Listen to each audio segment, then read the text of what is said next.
네, 이 말씀을 가지고 저희 8번째 랩런트를 세우기 위한 40일 집중 넷째 날 인도하도록 하겠습니다. 지난번 말씀을 통해서 정말로 우리 교사분들이 먼저 가져야 될 게 뭐냐? 먼저 보아야 합니다. 무엇을 보아야 하냐면 우리 자녀에게 필요한 것은 복음이다. 우리 아내에게 필요한 것도 복음이다. 우리 남편에게 필요한 것도 복음이다. 잔소리가 아니라 모든 사람은 하나님의 형상대로 창조된 영적 존재이기 때문에 이 사람이 힘들고 불행하고 짜증나고 분노하는 모든 이유는 하나님과 관계가 되지 않는 이유입니다. 그래서 이것을 가지고 여러분들이 미리 보셔야 됩니다. 이 미리 보는 과정 속에 그것을 넘어서 여러분들이 무엇을 보셔야 하냐면 진짜 어린이들의 현실을 아셔야 돼요. 얼마나 심각한 상태 속에 우리 어린이들이 있는지, 우리 어린이들의 현실이 얼마나 처참한지. 그래서 아동 자살 문제는 이미 2019년 미국에서부터 사회적으로 문제가 대두됐다고 합니다. 2019년에 나온 데이터를 보면 이 어린이들이 자살에 대한 생각이나 자살 시도해가지고 응급실을 찾은 경우 그런 어린이들이 몇 명이나 되냐? 110명이 아니라 110만 명입니다. 미국에서. 지금 어린이들이 이렇게 시달리고 있습니다. 2007년에 비해서 2배가 증가했다고 했습니다. 근데 영적인 것은 전달됩니다. 강대국에 있었던 모든 흐름이 후진국으로 다 전달됩니다. 그럼 우리나라도 이 흐름이 이미 왔다는 겁니다. 이 흐름이 이미 와서 우리 후대들이 자살에 대한 생각 너무 쉽게 하고 있어요. 제가 현장에서 어떤 아이를 수학을 이렇게 가르쳤었는데요. 이 아이가 공부 때문에 막 스트레스 받는다고 죽고 싶다. 그만 살고 싶다. 내가 왜 공부했는지 이유도 모르고 왜 맨날 이렇게 학원 나와서 공부해야 되는지 이유를 모르겠다고. 분명히 예전에 저희 같은 경우에는 자살이라는 단어가 우리 안에 안 들어왔기 때문에 그런 것을 사고할 수조차 없었거든요. 근데 지금 현실은 뉴스에도 툭 하면 자살에 대해서 나타나고 뭐 하면 누가 죽었다. 자살했다. 아, 죽고 싶다. 이런 메시지들을 우리 어린이들이 엄청나게 많이 듣고 있어요. 그래서 원래는 힘들다라고 표현해야 될 그런 문제들이 죽고 싶다. 자살하고 싶다. 이렇게끔 현실이 말도 표현 못할 만큼 심각해지고 있습니다. 왜 그러냐? 우리 아이들이 근본 문제를 갖고 있기 때문에. 아이들이 인생을 나 중심으로, 물질 중심으로, 성공 중심으로 살아야 된다는 그 생각을 가지고 있는 상태 속에서 페이스북을 합니다. 여러분, 페이스북이 뭔지 아십니까? 페이스북은 다른 사람의 삶을 보는 공간이에요. 예전에 저희들이 또 저희 윗세대들이 삶을 살아갈 때 친구들이 어떻게 사는지 보기가 어려웠어요. 친구들이 뭘 먹었는지, 엄마 아빠하고 어디를 갔는지 이걸 보기가 어려웠어요.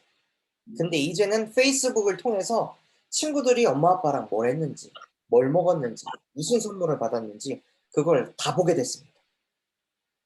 그러니까 마음속에 뭐가 생길까요? 나도 갖고 싶다. 우리 엄마 아빠는 저거 안 사주고 나는 저런데 못 가봤는데. 전에는 말로만 들었습니다. 근데 이제는 눈으로 봅니다, 아이들이. 동영상으로도 보고 사진으로 계속해서 나는 저거 없는데, 나는 저기 못 가봤는데, 이런 것들을 페이스북과 인스타그램을 통해서 계속해서 메시지가 들어오는 거야, 아이들한테. 나보다 이쁜 사람의 얼굴들, 나보다 잘생긴 사람의 얼굴, 멋있는 옷들, 이런 것들을 계속해서 지금 공급받고 있어. 그러니까 우리가 겪었던 그 시대보다 훨씬 심각한 시대 속에서 아이들이 살고 있는 거예요. 그러니 우리는 예수 그리스도 모든 문제 해결자, 이거 하나 들으면 끝날 수 있는 그런 문화였다면, 이 아이들은 예수 그리스도의 복음을 지속적으로 매일 듣지 않으면 안 되는 거예요. 현실이, 상황이, 문화가. 또 틱톡이라는 이 앱을 아시나요? 틱톡이라는 앱은 뭐냐면 짤막한 영상을 찍어 가지고 그거를 서로 막 공유하는 거예요. 근데 여기에서 어떤 동영상들이 오냐면 아이들이 막 미친 짓 하는 것들, 아이들이 이상한 짓 한 것들, 이런 것들을 무분별하게 동영상들이 막 올라와요. 근데 아이들은 영적 문제 가지고 있잖아요. 아이들은 안 행복하거든요. 그러니까 틱톡 보면서 자꾸 자기를 충격 주는 영상들을 자꾸 보는 거예요. 자기를 자극시켜 가지고 웃게 해줄 수 있는 영상들, 도라이 짓 하는 그런 영상들을 자꾸 보니까 아이들도 자기도 모르게 그 짓을 따라하는 거예요.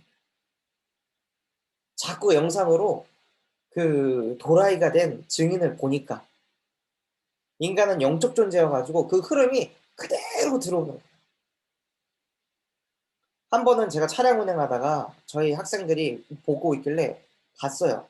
봤더니 뭘 보고 있냐면 성인 남자 여자가 키스를 진하게 하는 거를 보고 있더라고요. 초등학교 3 학년짜리 애가.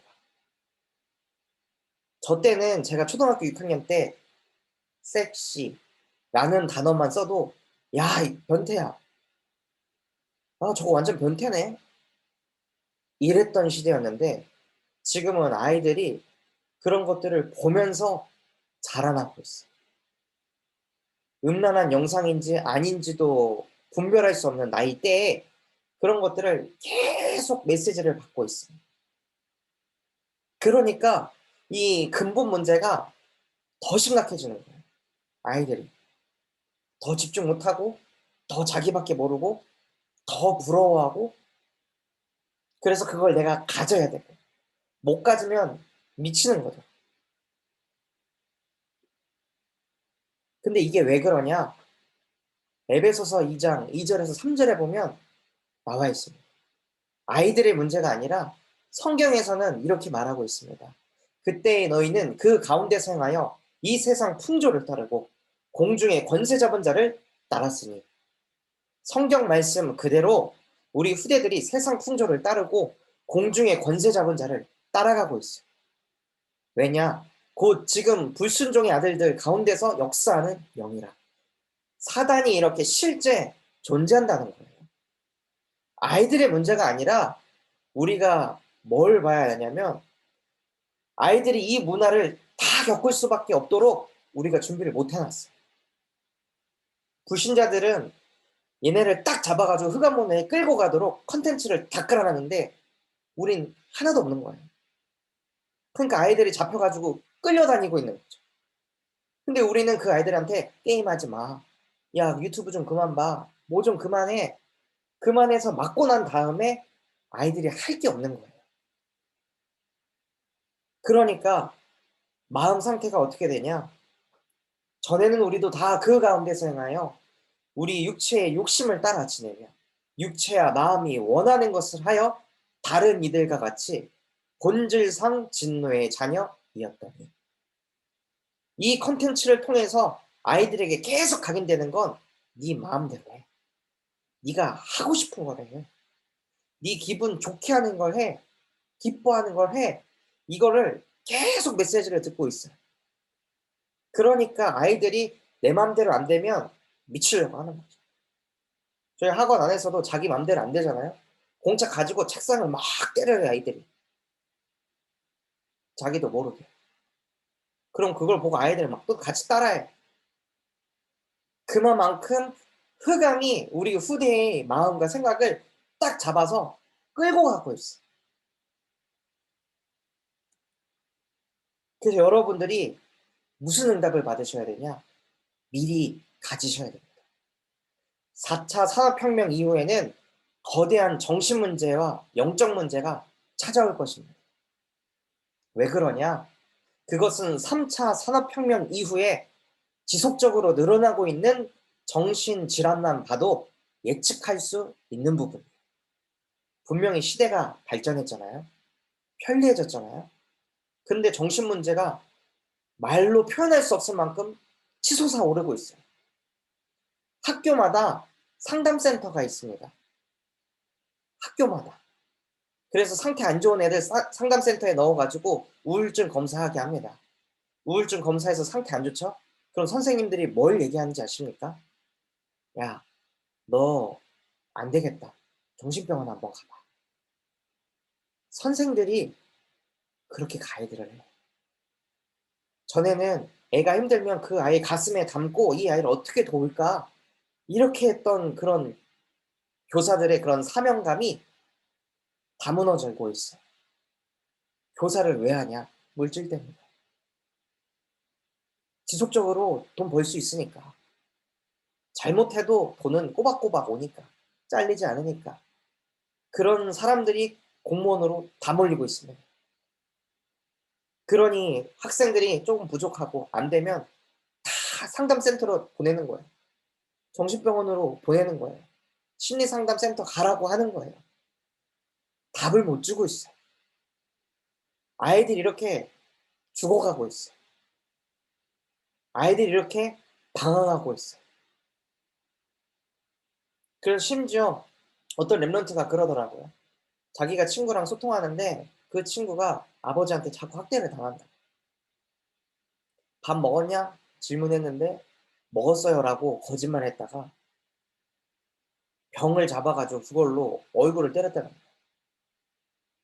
그래서 그거 맞아가지고 입술 다 터지고.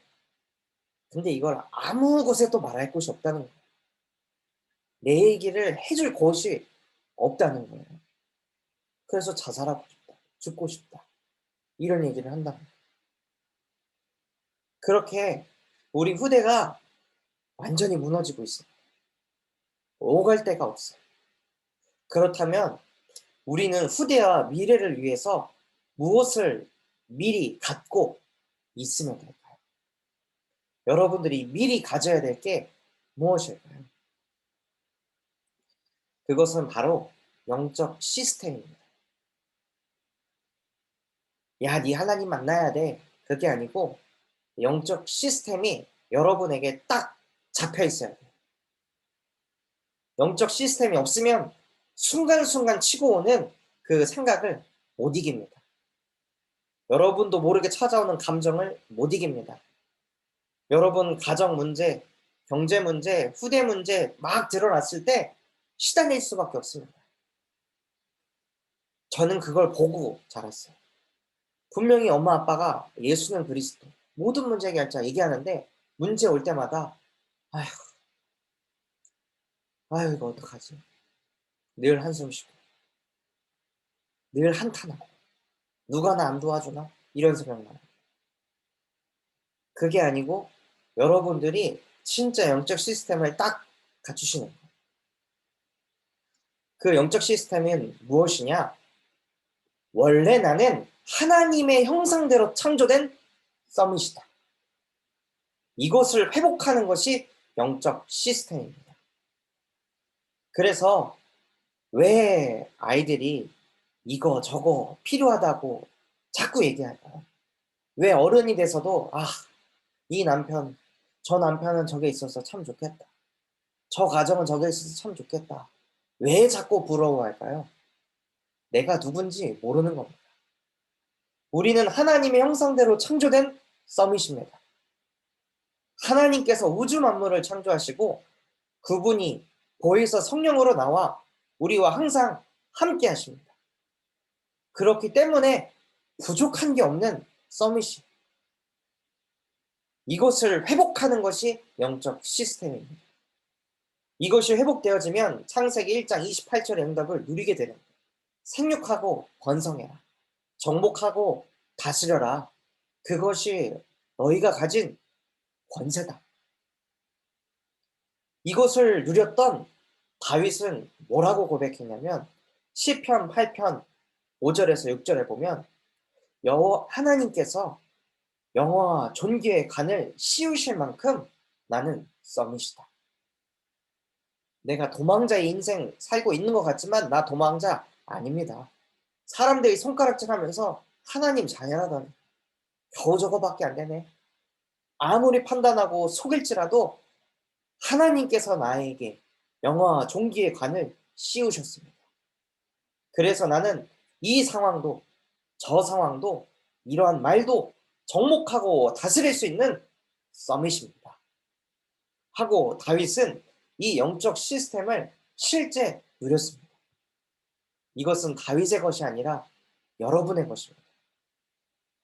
그래서 하나님, 나도 다윗처럼 하나님의 형상대로 창조된 서밋입니다.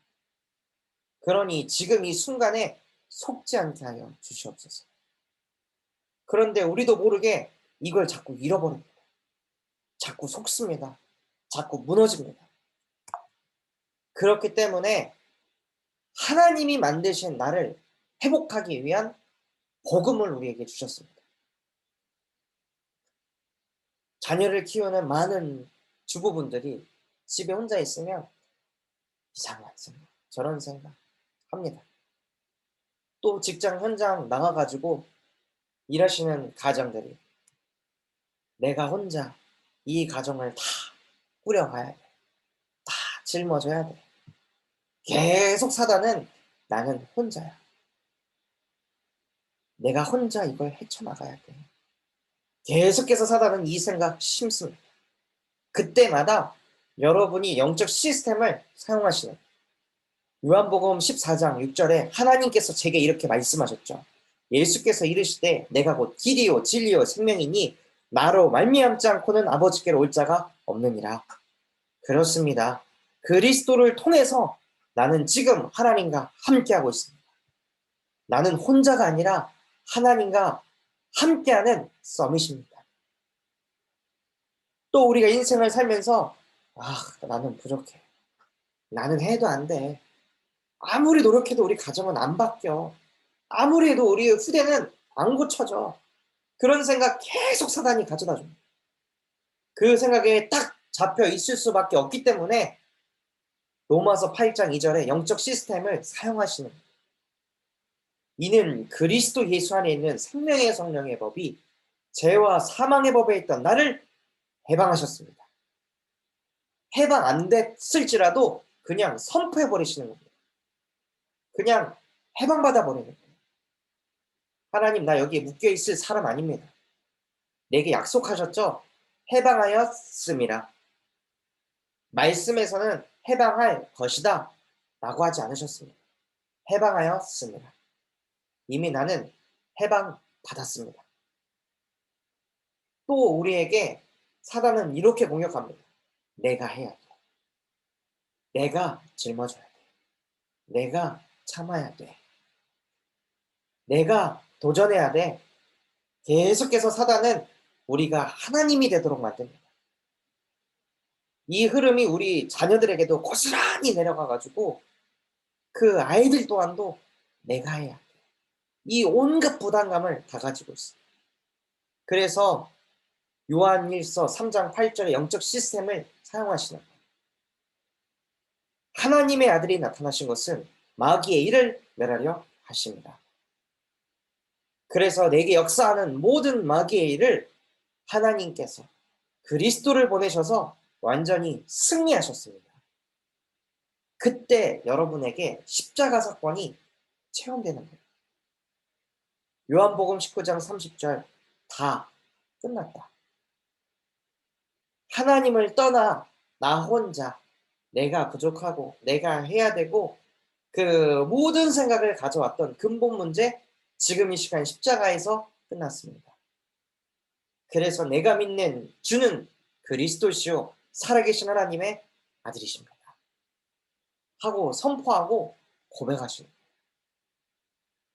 이것이 작은 데에서 끊임없이 찾아옵니다. 제가 한 번은 뭔가 와이프를 위해 가지고 이런저런 걸 준비해서 와이프한테 얘기를 했어요. 얘기하면 와이프가 엄청 좋아하겠지. 와, 나한테 막 감동을 받겠지? 그런 저만의 성공 중심을 가지고 툭 던진 거예요. "이런 좋은 게 있어?" 하고 얘기하니까 반응이 시큰둥한 거예요.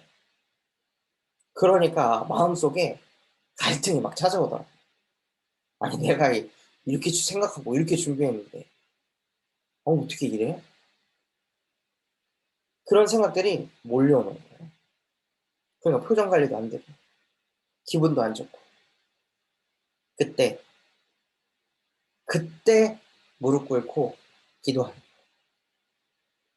그 생각 딱 잡혀 가지고 쭉 끌고 가면 사단은 이 생각 저 생각 다 갖다 줘 가지고 분열을 시키고 분쟁을 일으키게 만들어요.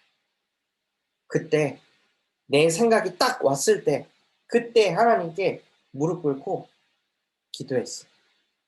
하나님, 저는 또 제가 이렇게 준비한 거, 제가 이렇게 노력한 거 누가 안 알아주니까 저 또 시달립니다. 저는 또 이 생각이 또 잡혀갑니다. 저는 이렇게 연약한 존재입니다. 그러나 나에게 길이 되시고 진리 되시고 생명 되시는 그리스도께서 지금 나와 함께 하시며 나는 이 생각에서 이 감정에서 해방받을 수 없으나 그리스도 예수 안에는 생명의 성령의 법이 나를 해방시키셨습니다. 하나님의 아들이 나타나셔서 내가 해야 되는 게 맞고 옳고 진리라고 생각하게 하는 모든 마귀의 일을 박살내셨습니다. 나는 나를 안 믿습니다. 나는 진리 아닙니다. 내 생각, 내 경험, 내 헌신, 진리 아닙니다. 나의 그리스도는 오직 예수입니다. 주는 그리스도시며 살아계신 하나님의 아들이십니다. 그래서 그때 음부의 권세 나를 못 이깁니다. 그래서 하나님 나 기도합니다. 땅에서 매면 하늘에서도 매이고 땅에서 풀면 하늘에서도 풀린다고 하셨죠. 지금 이 시간 나의 기도를 들으시고 나의 모든 생각을 치유하여 주시옵소서. 세상이 줄 수 없는 참된 평안이 내게 임하게 하시고 원래 나는 하나님의 형상대로 창조된 썸이심을 누리게 하옵소서. 지금 이 시간 하나님께서 영화와 종기의 관을 나에게 씌우신 줄 믿습니다. 나는 그 관을 쓸 만큼 썸이십니다. 존귀한 자입니다. 영광스러운 존재입니다. 하면서 제 자신을 막 축복하는 거예요. 그러고 축복을 하고 나니까 힘이 생기더라고요. 그냥 너무 감사한 거예요. 그러니까 제 생각이 어떻게 될까요? 갈등을 주셔서 감사합니다. 제 마음대로 안 되게 해주셔서 감사합니다. 오히려 내 뜻대로 내 마음대로 안 돼서 하나님을 바라보고 예수가 그리스도라는 것을 체험하게 해주셔서 감사합니다. 그래서 나에게 오직 복음만 필요합니다. 그래서 만나는 모든 사람들에게 오직 복음만 말하는 전도자가 되게 하여 주시옵소서. 하고 또 다른 고백이 나오는 거예요. 그래서 여러분이 겪는 모든 문제는 무엇이냐? 예수가 그리스도라는 것을 알게 하려고 하시는 거구나. 여러분에게 고난을 주시려고 하는 것이 아닙니다. 고난 뒤에 예수가 그리스도라는 것을 알게 하려고 하시는 겁니다. 노예 생활 400년을 겪어서 그 고난 속에 빠져서 평생을 살아가고 저주를 부은 것이 아니라 피제사 드리면 단번에 끝난다. 예수가 그리스도 되심을 고백하면 단번에 끝나는 것이다. 왜냐? 우리가 겪는 문제가 영적 문제이기 때문입니다. 우리가 가지고 있는 모든 갈등은 근본 문제이기 때문입니다. 그래서 여러분이 미리 가질 게 뭐냐? 예수가 그리스도 되심을 날마다 고백하고 누릴 수 있는 영적 시스템을 가지시기 바랍니다. 그래서 자녀들한테 문제가 왔을 때, 야, 기도해봐. 이거 말고요. 나는 이렇게 기도한다. 나의 영적 시스템은 이런 거야. 너도 이 시스템을 가지고 한번 사용해봐. 누려봐라. 하고 전달해주는 증인이 되시는 거예요. 그래서 여러분이 최고로 누려야 될 게 무엇이냐? 나만의 영적 시스템을 미리 갖는 겁니다.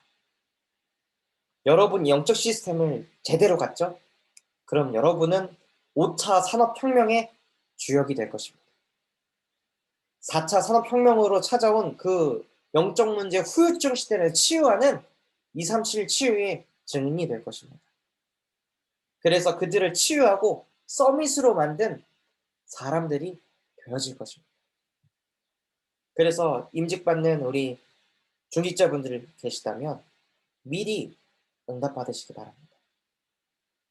또한 6월 13일 날 함께 예배드리는 모든 분들이 237 치유 서밋을 아는 그 사람들의 응답을 먼저 누리시기 바랍니다. 그래서 정말로 오늘 예배에 참여한 모든 분들이 미리 갖는 축복을 누리기를 예수 그리스도 이름으로 축원드리도록 하겠습니다. 저희 오늘 받은 말씀 가지고 합심해서